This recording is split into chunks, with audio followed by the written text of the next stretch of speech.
নোয়াখালী। আপনি কি করেন? আমি ছোটোখাটো একটা কারখানাতে কাজ করি, সেলাই মেশিনের কাজ করি। এভাবে আমার সংসার চলে। আমার মা আছে, আমি আর আমার মা সংসারে, বাবা নেই। যদি একটা ভালো মনের মানুষ পাই আমি, তাকে বিয়ে করে সংসার করব। আর কতদিনই বা এরকম থাকবো। এখন বয়স কত আপনার? আমার বয়স 25 বছর। তার মানে বিয়ের উপযুক্ত হয়ে গেছে। হ্যাঁ। বিয়ে শাদী করতেছেন না কেন? বিয়ে শাদী করতেছি না এই কারণে যে আমাদের এলাকাতে যৌতুক ছাড়া বিয়ে হয় না। আর আমার মা বাসা বাড়িতে কাজ করে। বাসা বাড়ি বলতে গ্রাম এলাকাতে বাসা বাড়ি বলতে এই যে ধানের কাজ, গমের, মানে গ্রাম এলাকায় যেরকম ধরনের কাজ হয় এ ধরনের কাজ করে সংসার চলে।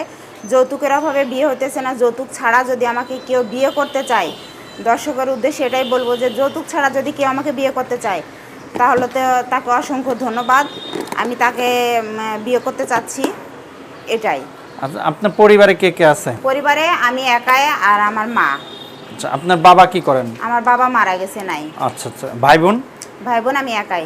আচ্ছা, তো আপনার আত্মীয় স্বজনের মধ্যে কি কোনো ছেলে পান নাই বিয়ের জন্য, যা বিয়ে শাদী আত্মীয় করবে স্বজনের আপনাকে? মধ্যে আছে সবাই, তারাও অনেক অর্থ সম্পদের মালিক। গরিব বিলে আর কি মূল্যায়ন কম করে। গরিবগুলো খুব অবহেলা করে। আপনি চাকরি বাকরি করেন না? আমি একটা ছোটখাটো কারখানাতে কাজ করি, সেলাই মেশিনের কাজ করি। আচ্ছা, তো এখন যদি আপনার সাথে যোগাযোগ করে, কেন যোগাযোগ করবে?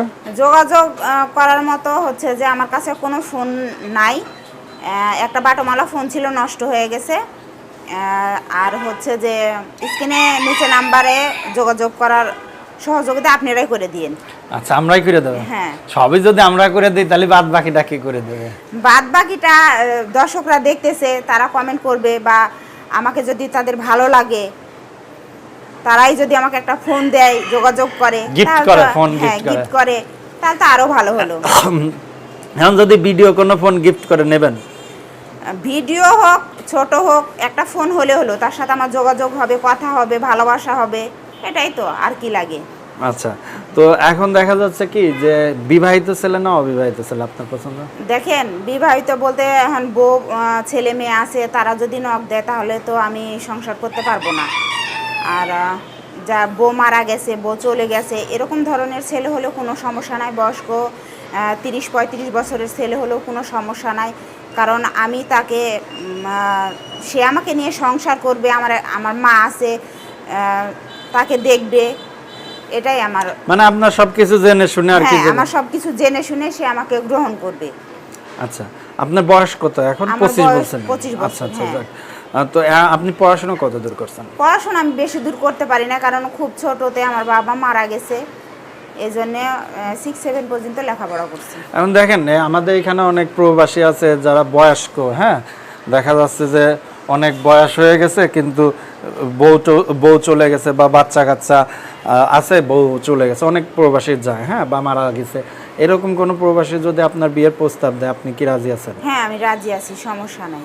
আপনার সাথে যোগাযোগের মাধ্যম আপনাদের স্ক্রিনে যে নাম্বারটা দেওয়া থাকবে সেই নাম্বারে যোগাযোগ করলে আমাকে পাবে। আচ্ছা, তো এখন আপনার দেশের বাড়ি কই বললেন? আমার দেশের বাড়ি যশোর। আচ্ছা, যশোরে। যাক, ভালো। তো আমরা বিদায় নেওয়ার অনুষ্ঠানের শেষের দিকে, হ্যাঁ, দর্শকদের কিছু বলার আছে আপনার? দর্শকদেরকে আর কি বলবো, বললাম তো যে একটা ভালো মনের মানুষ আমার দরকার। আর বাজে কমেন্ট কেউ করেন না। স্ক্রিনে যে নাম্বারটা দেওয়া আছে সেই নাম্বারে যোগাযোগ করলে আমাকে পাবেন। আর পড়াশোনা কত দূর করছেন আপনি? পড়াশোনা করছি আমি 6-7 পর্যন্ত। আজ খাওয়া দাওয়া করেন নাই? খাওয়া দাওয়া করছি। খাওয়া দাওয়া করছেন? হ্যাঁ। তো মুখে হাসি কই? হাসি নাই, মনে হচ্ছে যে আপনার পিছনে কিছু ঠেকায় রাখা হয়েছে কথা বলে। না, এরকম ধরনের কিছুই না। আসলে অসহায় মেয়েরা হাসি খুশি থাকা না থাকায় এটা কোনো বেটার না।